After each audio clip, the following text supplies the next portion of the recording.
مبسملا وحامدا ومصلیا ومسلما، برکتیں لے کے آتا ہے ماہ سیام، برکتیں لے کے آتا ہے ماہ سیام، ماہ رمضان کی برکت پہ لاکھوں سلام۔ سامعین باوقار، اللہ کریم کا لاکھ لاکھ شکر و احسان ہے کہ وہ پھر ہمیں ماہ رمضان جیسی نعمت سے سرفراز فرما رہا ہے۔ ماہ رمضان کی آمد ہے، ہم اپنی قسمتوں پر، اپنی تقدیر پر جتنا بھی ناز کرے کم ہے، اور اللہ رب العزت کا ہم پر بڑا بے پایا کرم اور اس کا فضل ہے کہ وہ ہمیں پھر ماہ رمضان نصیب فرما رہا ہے۔ امیر المومنین خلیفہ دوم حضرت سیدنا عمر فاروق اعظم رضی اللہ تبارک و تعالی عنہ فرمایا کرتے،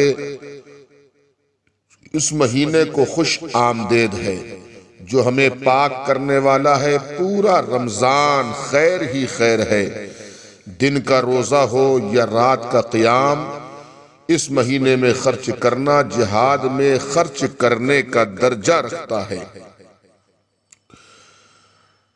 حضرت سیدنا عبداللہ ابن عباس رضی اللہ تبارک و تعالی عنہما سے مروی ہے کہ رسول کریم صلی اللہ تبارک و تعالی علیہ وسلم کا فرمان عالی شان ہے، جب رمضان شریف کی پہلی تاریخ آتی ہے تو عرش کے نیچے سے مطیرہ نامی ہوا چلتی ہے جو جنت کے درختوں کے پتوں کو ہلاتی ہے۔ یہ مسیرہ کیا ہے؟ یہ وہ نفیس ہوا ہے کہ جس کے چلنے سے ایسی دلکش آواز بلند ہوتی ہے کہ اس سے بہتر آواز آج تک کسی نے نہیں سنی۔ اس آواز کو سن کر بڑی بڑی آنکھوں والی حوریں ظاہر ہوتی ہیں، یہاں تک کہ جنت کے بلند محلوں پر کھڑی ہو جاتی ہیں اور کہتی ہیں، ہے کوئی جو ہم کو اللہ تعالیٰ سے مانگ لے کہ ہمارا نکاح اس سے ہو۔ پھر وہ حوریں داروغ جنت حضرت رضوان علیہ السلام سے پوچھتی ہیں، آج یہ کیسی رات ہے؟ حضرت رضوان علیہ السلام جواباً یعنی لبیک کہتے ہیں، پھر کہتے ہیں یہ ماہ رمضان کی پہلی شب ہے، جنت کے دروازے امت محمدیہ صلی اللہ علیہ وسلم کے روزے داروں کے لیے کھول دیے جاتے ہیں۔ روزے کی فضیلت اس بات سے ظاہر ہے کہ قرآن مجید کے بیان کے مطابق یہ گزشتہ تمام امتوں پر بھی فرض رہا ہے۔ رسول کریم صلی اللہ علیہ وسلم نے فرمایا کہ اللہ تعالیٰ فرماتا ہے کہ روزہ میرے لیے ہے اور میں خود اس کی جزا ہوں۔ رسول کریم رؤوف الرحیم علیہ تحیت و تسلیم نے ارشاد فرمایا کہ جو شخص ایمان کے ساتھ ثواب کی امید سے روزے رکھے گا تو اس کے اگلے گناہ بخش دیے جائیں گے، اور جو ایمان کے ساتھ ثواب کی نیت سے رمضان کی راتوں میں عبادت کرے گا تو اس کے اگلے گناہ بخش دیے جائیں گے، اور جو شخص ایمان کے ساتھ ثواب حاصل کرنے کی غرض سے شب قدر میں قیام کرے گا تو اس کے اگلے گناہ بخش دیے جائیں گے۔ حضرت ابو ہریرہ رضی اللہ تبارک و تعالی عنہ سے روایت ہے کہ حضور نے ارشاد فرمایا کہ خدائے لم یلد ولم یولد فرماتا ہے کہ ہر نیکی پر 10 گنا سے لے کر 700 گنا تک ثواب ملے گا، اور روزہ صرف میرے لیے ہے اور میں ہی اس کا اجر و ثواب دوں گا۔ روزے کو عربی میں صوم کہتے ہیں، صوم جس کا معنی ہے رکا رہنا۔ روزے میں چونکہ انسان بعض باتوں سے دن بھر رکا رہتا ہے، اس لیے اس کو صوم کہا جاتا ہے۔ شریعت کی اصطلاح میں روزہ عبادت کی نیت سے صبح صادق سے غروب آفتاب تک کھانے پینے اور جماع سے رکے رہنے کو کہتے ہیں۔ سعادت کے جلو میں رحمت پروردگار آئی، مسلمانوں کے گھر چل کر خدا کا لطف عام آیا۔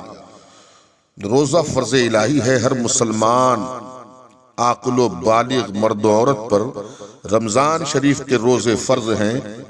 نماز تو معراج کی شب میں فرض ہوئی، جبکہ روزے 10 شوال 2 ہجری کو فرض ہوئے۔ روزے کا سب سے بڑا فائدہ یہ ہے، سماعت فرمائیں، دھیان دیں، روزہ رکھنے کے سبب صائم، روزے دار، متقی، پرہیزگار بن جاتا ہے۔ اسی لیے اللہ تعالیٰ فرماتا لعلکم تتقون، تاکہ تم پرہیزگار بن جاؤ۔ بچوں کو روزہ رکھنے کا حکم، بچوں کو جلد سے جلد روزہ رکھنے کا حکم دو، یعنی عادت ڈالو تاکہ جب بچہ بالغ ہو جائے تو اسے روزہ رکھنے میں کوئی الجھن، کوئی دشواری محسوس نہ ہو۔ اسی لیے فقہائے کرام فرماتے ہیں بچے کی عمر جب 10 سال کی ہو جائے اور اس میں روزہ رکھنے کی طاقت ہو تو اسے ماہ رمضان شریف میں روزہ رکھوایا جائے۔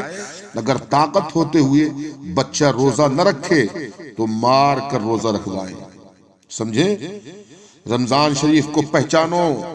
ہمارے پیارے رسول صلی اللہ علیہ وسلم نے فرمایا اگر بندوں کو معلوم ہو جاتا کہ رمضان شریف کی فضیلت و برکت کیا چیز ہے تو میری امت تمنا کرتی کہ پورا سال رمضان ہی ہوتا تو افضل ہوتا، بہتر تھا۔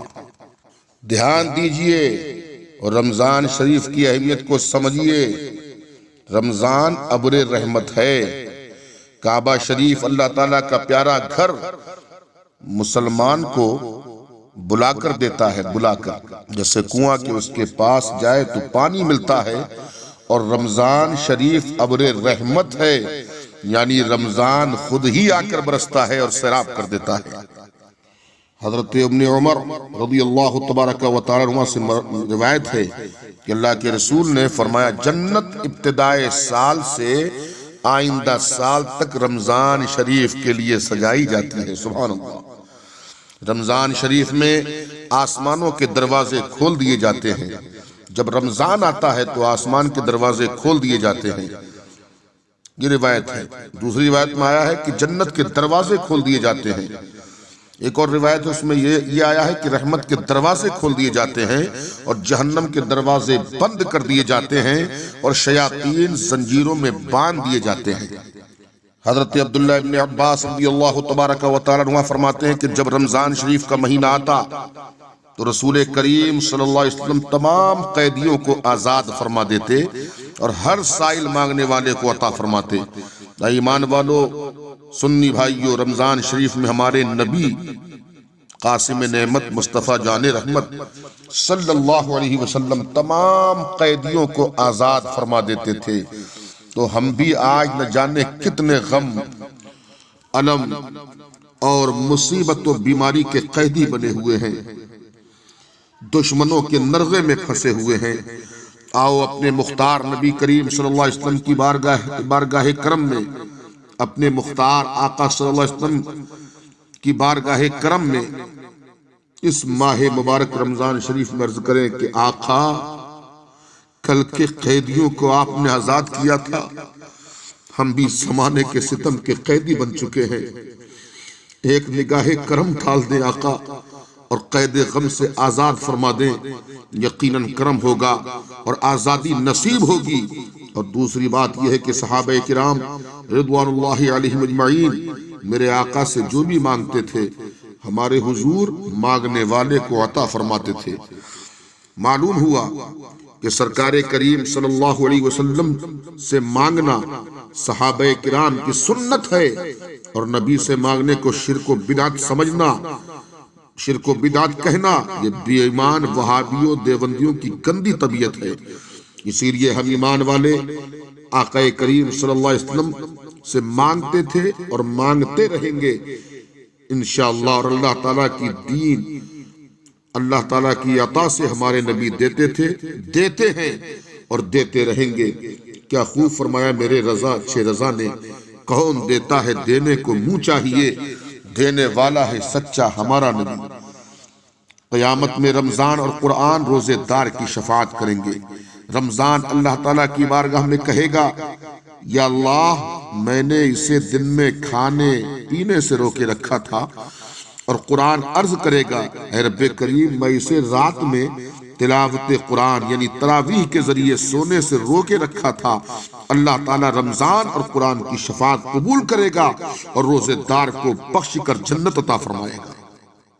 الحمدللہ احادیث طیبہ ان بشارتوں سے بھری ہوئی ہے کہ بندہ پوری لگن اور کامل تڑپ کے ساتھ ان پر عامل ہو جائے تو رحمتوں کے خزانے لٹانے کے لیے، سحاب فضل برسنے کے لیے، بحر رحمت و برکت بہنے کے لیے تیار ہے۔ مگر کیا کہا جائے، ہم تو مائل بکرم ہیں، کوئی سائل ہی نہیں، راہ دکھلائیں کسے رہرو منزل ہی نہیں۔ آج مسلمانوں کی غفلت اور بدبختی پر رونا آتا ہے کہ وہ ایسے سنہرے مواقع ہاتھ سے کھو رہا ہے، ایسے رحمت سے بھرپور اور برکت سے معمور ماہ رمضان کی عظمت و عامل سے بے خبر ہے۔ آخرت کا کوئی خیال نہیں، نہ جہنم کے بھڑکتے ہوئے شعلوں کا احساس، نہ خدا کا ڈر ہے، نہ جان ایمان رسول کریم صلی اللہ علیہ وسلم کا پاس۔ ذلتوں پر ذلتیں مقدر بن چکی ہیں، خسران و نقصان، تباہی و بربادی دامنگیر ہے، مگر مسلمان ہے کہ بالکل بے حس ہے، یہ تک نہیں سوچتا کہ آخر ایک مومن اور مسلمان، اور یہ تباہیاں بربادیاں خدا را ہوش کے ناخن لو، آخرت پہ نظر رکھو، مصطفیٰ کریم صلی اللہ علیہ وسلم کے فرمودات پر مضبوطی سے عمل پیرا ہو جاؤ۔ لہذا ماہ رمضان کی آمد ہے، ایک تراویح بھی نہ چھوٹنے پائے، ایک روزہ بھی نہ چھوٹنے پائے، نماز بھی نہ چھوٹنے پائے۔ کچھ لوگ ایسے ہیں کہ جو روزہ تو رکھتے ہیں اور ماہ رمضان میں نماز نہیں پڑھتے۔ سوچنا چاہیے، غور کرنا چاہیے کہ نماز تو مسلمانوں پر مقررہ اوقات کے ساتھ پڑھنا ہی ہے، نماز پڑھنا فرض ہے، رمضان ہو یا رمضان کے علاوہ، اس کو تو وقت پر ادا کرنا ہی ہے۔ اللہ تعالیٰ نے ہمیں اپنی بندگی کے لیے پیدا کیا ہے، نماز میں کاہلی و سستی نہیں ہونا چاہیے۔ میرے آقا فرماتے ہیں جس نے ایک وقت کی نماز چھوڑ دی، جب اس کو موت آئے گی تو اللہ اس پر اتنی سختی اور پیاس مسلط کر دیتا ہے کہ اگر 7 سمندروں کا پانی بھی اس کو پلا دیا جائے تب بھی اس کی پیاس نہیں بجھ سکتی۔ اللہ اکبر۔ انسان کو بالکل اسی طرح لگتا ہے جیسے اس کے سینے پر پہاڑ رکھ دیا گیا ہو۔ کیسا وہ وقت ہوتا ہے، گھڑگھڑاہٹ اس کے حلق میں آنے لگتی ہے، موت کے وقت گھڑگھڑاہٹ پیدا ہوتی ہے۔ انسان اس وقت سوچتا ہے کہ کاش میں نے 15-20 منٹ کا وقت نماز کے لیے نکال لیا ہوتا، میں اپنی بیوی بچوں کو وقت نہ دیتا، اتنا احباب و لواحقین کے ساتھ اوقات ضائع نہ کرتا، مگر نماز کے لیے وقت نکال لیتا۔ اگر وقت نہیں نکالا تو رب کے لیے نہیں، اس کے سجدوں کے لیے نہیں۔ جب نمازی کو موت آتی ہے تو جو نماز پڑھنے والا ہے، نماز کا عادی ہے، جس نے خوب نمازیں پڑھی ہیں، تو آقا فرماتے اتنی سکون کی موت آتی ہے جیسے آٹے سے، گوندے ہوئے آٹے سے بال نکال لیا جاتا ہے۔ اللہ اکبر۔ ایسی ہی نمازی کی روح نکالی جاتی ہے، اس کو سکون کی موت آتی ہے۔ اللہ اکبر۔ غور کریں، خوب دھیان دیں، ماہ رمضان کی آمد ہے، ایک روزہ بھی نہ چھوٹنے پائے۔ عذر شرعی ہے تو ایک الگ بات ہے، نماز بھی نہ چھوٹنے پائے، نماز کی ابھی سے تیاری شروع کر دو۔ ایک تراویح بھی ایک دن کی بھی نہ چھوٹنے پائے۔ کچھ لوگ تو روزہ رکھتے ہیں مگر نماز نہیں پڑھتے۔ نماز اہم فرض ہے، اس کو تو وقت مقررہ پر ادا کرنا ہی ہے، جائے کہ رمضان رکھتے ہوئے نماز کا تاریخ ہو جانا یہ تو اور بہت بڑا گناہ ہے۔ اللہ تعالیٰ روزے رکھنے کے ساتھ ساتھ پابندی وقت کے ساتھ نماز ادا کرنے کی توفیق رفیق نصیب فرمائے۔ اللہ رب العزت ہم سب کو فیضان قرآن، صاحب قرآن، ماہ رمضان کے برکتوں سے مالا مال فرمائے۔ خلاق کائنات ہمیں پابندی وقت کے ساتھ نماز ادا کرنے کا جذبہ عطا فرمائے۔ ماہ رمضان کے روزے، نماز تراویح اور عبادتیں زیادہ سے زیادہ کرنے کی توفیق رفیق نصیب فرمائے۔ اللہ کریم ہم پر کرم فرمائے۔ میرا مولا ہم سب پر رحم فرمائے، ہر طرح کی بلا، پریشانی، دکھ، تکلیف، الجھن، مصیبت، ہر غم، الم سے نجات عطا فرمائے۔